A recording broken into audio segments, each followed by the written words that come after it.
decided to ask David Barker to come forward here. And we're going to listen to David's close encounter story, his journey of coming to Christ and that journey. And then we will go, you park yourself there.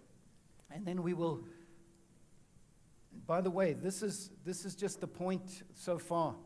God doesn't mind you coming with your questions and with your doubts. Is that okay with you? Have we established that today? God doesn't mind you coming with your questions and your doubts. All right? And so today I want to introduce you to David Barker, and we're going to do a little close encounter story. Great to have you here, David. Now, we've known each other probably for about just over a year or so, okay? And I know you are a believer now. I had the privilege of doing your wedding in Italy, Sophia over there. I've got a picture actually, okay? There's some pictures from, this is a 3-day wedding in a castle up in Tuscany, okay?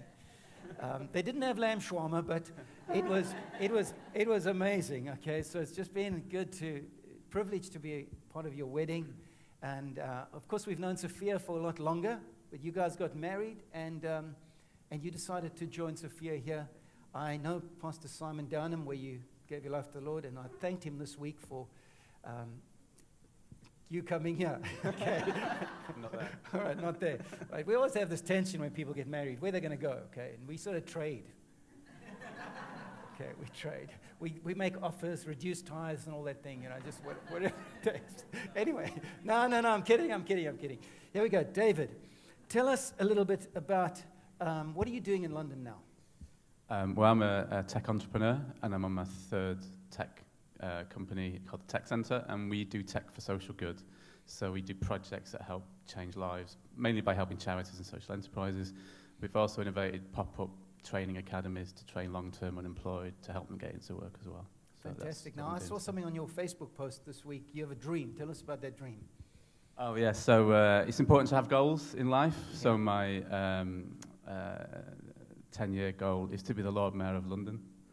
The Lord Mayor of London. The Lord Mayor of London. There's only one Lord, but we have to exist in these existing structures. And in 20 years, the Secretary General for the United Nations. Come on. In 20 years. So, all right, you heard it first at Every Nation London, okay? David, that's fantastic, and I know you've got involved in local politics, and really, this is not just a pipe dream. You're making it work, and that's you. I mean, you make things work. But let me ask you, growing up, what was your spiritual life like? Were you a Christian in a Christian home? Just describe that for us. No, so I come up from a place called Moston, which is a poor community in Manchester, where many people say nothing good comes from Moston. So I grew up without any faith. But actually my first experience of the church was when I was 17. My brother died of cancer, and it was tough because he got cancer at 13. It was a real struggle for him. He died at 19, which is hard because he was such a good person, and it makes you think, why does this happen to good people? And you wrestle with that, and my parents wrestled with that, and they started going to church, and I was like, and for me, I wasn't angry at a God or anything. These things do happen, but you wrestle with the why. And so anyway, they said, come to church, and I said, okay, well, I'll come this Sunday. So I went along, I went in agnostic, came out an atheist, which I know is not the normal thing, but what happened? It was a sermon on if you die as an unbeliever, you go to hell. And for me, sitting there was, obviously my brother wasn't a Christian, not because he wasn't a good person, I felt, he'd never met Jesus and never had the chance to really. So yeah, I just went, if that's God, it's not for me, and I walked out. And that was I closed the door, I turned my back on the church, and I went my own way. Wow, that makes me really challenged. That what happens when people come into this room. I hope that they know the grace of God and the full gospel of God. But so you walked out. Just describe the next. What happened next in your life? Well, I was actually unemployed at 16. I was what we now call not in education, employment, and training. I had this big dream of getting into technology. This is 1987. My careers advisor at school said, it's not possible. You're from Moston. You're poor. You're not going to college. You cannot get into technology. I didn't believe him. I left school without his help because I wanted to try. Fortunately for me, the hero of this story was Margaret Thatcher. was my hero, and the reason why she launched the youth training scheme, the YTS program. And that was it. I got an apprenticeship with a local company doing tech, and my career grew. And then 7 years later, I became one of the first UK internet entrepreneurs in 1994, and then grew that company over 10 years with global corporations, basically driving the globalization of the internet with Intel and Microsoft and the Cisco's. Got very wealthy, very rich. So by 2004, I was in the top 1%. That's what they say, and that's where I was. Yeah. And then you came to sort of a moment where you gave all that up and went searching. Yeah, for a couple of years, because I was traveling the world, you know, you're with rich people saying how great capitalism is and it trickles down and helps the poor, and I'm like, have you seen the places I've walked through? And you walk through communities, more homelessness, more crime, more unemployment, and I was struggling with that, you know, being rich, seeing that, and hearing this lie, really, that actually, and it could happen, I believe it could, but it's not. So I decided in October 2004, I walked into the managing director's company, of the company, and I resigned. I said, look, I want to leave, I'm going to do this, I'm going to focus on unemployment, poverty issues. They said I was having a midlife crisis, and I said, look, my mission changed, and I said, like, no more globalization internet, I want to tackle global poverty issues. Okay, so God wasn't in fact a factor at that point, that decision, that wasn't it? Yeah. But obviously you're a believer now. What were some of the catalysts on that journey from there to you coming to Christ? Well, I made that statement. I want to get involved in the broken world, and I thought, well, that's going to be a big journey. So I thought I'll take a break, and I went traveling. I had my itinerary, and just before I left, I started getting pains in my neck, and I went to see a chiropractor, and he was cracking my head as they do, and he said, "What are you doing for Christmas?" And I gave him my itinerary, and I said where I was going, and then we got to a certain point. He said, "Do not go there. You mustn't go there. You need to go east. There's a great island. It's beautiful. It's much better. Go east." And I was like, yeah, whatever. So anyway, so we were traveling to what was planned, because I'm one of those you plan and you deliver, and you don't change it on a whim. Mm-hmm. And I was just going, and I thought, you know what? Let's do this. Let's go on this whim. Let's go east. It was an amazing island. It was beautiful. And on this specific day, we got into town, and that was the day of the tsunami. And we were going to be in Phuket on Boxing Day. We would have been dead on the beach. And and this stranger told us to go a different way. But you didn't connect the dots at that time. God was intervening. Exactly. That was wow, that was so lucky. It gave me more resolve in my mission, but I came back, and what happened the next 12 months of going into it, and actually what it was about was I traveled the world. I went to China, Palestine, Russia, Germany, looking at why do we have so much poverty and unemployment. And there were so many dead ends, so many metaphorical tsunamis of you can't come this way, it's a dead end, give up, go back to your rich life, you can't do this. So many of that through that journey, and after 12 months of these mini tsunamis, having faith to continue, and then the miracles were happening. Mm.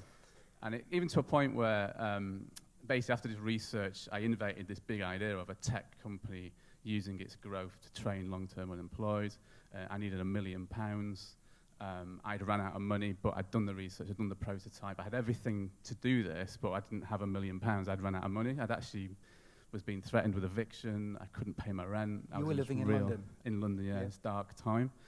And how do I get this £1 million? So I pitched it to trust foundations, government, everybody, and they loved it. They could see it, but trust and foundations were like, we'll be just one person, you can't do this. I thought, well, I need the money to build the team, but they didn't quite get that.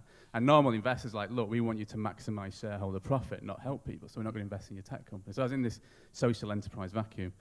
And anyway, so I ran out. I was literally getting evicted. I couldn't afford to live, and then I got a phone call from a very rich businessman who met with me. I used to know in my previous life. He said, "I've heard you've left your company. What you're doing?" So I shared my story just like this. He said, "That's a great story, admirable, but it's over. It's dead. You can't do this. Come run my company. I'll make you rich again. You're going to have this amazing life." And that could be. People might think that's the godsend. I'm crushed. Can't go forward. But actually, for me, that was a temptation. Now I can look back, and that was temptation. There was something to get me off this course, because I said no. I said, no, I'm going to keep going on this journey. And the next day, 2 miracles happened. I saw the money started to flow. And actually, what actually happened after that meeting with the businessman, I went home. And I knew my life was over. I knew I'd decided to keep pressing in, even though it's darkness. And in the dark of night, I said, God, what am I going to do? And everybody says that, when their life's nearly over, God, what am I going to do? And this thought came in my head of, you've got the skills. And it's one of those thoughts that pop in your head, like, who said that? Because I'm sure, where did that come from? So you've got the skills. And then the next day, money started to come in on some bits of work. And then I thought, you know what, you're right, I have got the skills. I'm going to create a new company to make $1 million and use the $1 million to develop the social enterprise. And that was it. So for the next 4 years, that's what I did. Made the $1 million to do that. But what I did then was worked in a homeless shelter, shared my story the last 12 months with a guy in the soup kitchen. He said, this is God, this is so good. And I was like, no, it's not. And he said, look, go on an Alpha course. St. Paul's Hammersmith, sounding down, and took me on a journey. First 5 weeks, resisted. Second 5 weeks, just like Nathaniel. I turn around and paint. It's like painting the dots of a join the dots picture. As I joined the dots, it has to be God. It has to be Jesus. And that is amazing to feel that actually I'm co-creating this, not just something I'm doing myself. Wow, that's fantastic. That's fantastic. Just lastly, what difference has being a Christ follower made in your life? For me, Jesus brings comfort and he brings direction. When I just said that statement, I made £1 million to do. That was a very hard journey. Actually, the first 2 years I made $750,000. I was flying, doing this. God, come on, this is amazing. Look what we're doing here. Nearly finished, and we're going to start changing lives. But then we entered the year of the recession, and this company owed us money. They didn't pay us the bill, so it put me back into poverty. All my suppliers down to us, and look, we can't work for you. You need to pay us. So I was in this. They've not paid me. I can't pay you. Bad business behaviour. But I was stuck, so I had no money. Being threatened with action. The next week, my mum phoned me. My dad just got cancer. Brought back the memories of my brother. So I'm like, God, you sent me this way. You gave me this direction. Now I can't pay my bill. I'm getting threatened with eviction. Dad's got cancer. I'm like, I must be so off track. And God brought the comfort because he said, look, if I'd have told you this was going to happen, you wouldn't have gone, would you? Mm. Possibly not. So this was where you were going. This was the destination. Trust me, this is the path. Have comfort in that, because in the future you're going to work with world leaders, you're going to be doing so many amazing things, but right now you're just going to have to walk through this darkness. And that darkness lasted a year. As a year of, I had no way of raising money, no way of raising finance. I was still stuck in this poverty trap. And then after a year, I was broken, tired. I said, God, surely I must be off track. He said, no, keep going. I said, I can't, I'm physically worn out. And I knew in myself, next Monday, this is over. And I said, God, I really believe that, and it has to be because I can't go on anymore. I'm much worn out. And I went through that next week, didn't sit at home. I pressed in, networked, met people. People said, come for breakfast, come for lunch. We got this breakfast on Saturday morning at 7 a.m. I had to get up at 6 a.m. I was shattered. So I thought, you know what, I'm going to go. Monday, this is over, however that's going to look. And I just have to finish this. And I went to this breakfast. It was an amazing breakfast, not shawarma. But it was bacon rolls. And we were all leaving, and I saw this guy at the window, and I said, are you okay? And he looked confused. He said, no, I'm not okay. I live in Bath. I got up at 4 a.m.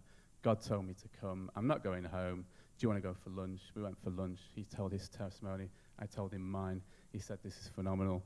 I can't give you a lot of money, but I could give you a little, like £1,000. What if I gave you £1,000? I said, look, I've not come here for money. If you feel called, then thank you very much. That'll keep me going for another month. I'll find a way out. And anyway, he said, right, so he took my sort code account number, and on Monday I logged into my account looking for 1,000. He didn't put that in my account. He put in £25,000. Come on. Tuesday, he put another £25,000, and on Wednesday, he put in another 25. So literally, he wrote off that debt. The lights came back on. We paid off our suppliers. The money flowed in again. The recession was over. 3 months later, we finished this new innovative company. We launched it, and as soon as we launched it, the Labour government turned around and said, this is just what we need. There's a £2 million contract, and we opened 7 academies across the UK. Took long-term unemployed, 19 years unemployed, now working on this innovative program. But it was that comfort and direction that got me through the darkness. That's brilliant. Come on, let's give David a hand. Wow. David Barker for the next Lord Mayor of London.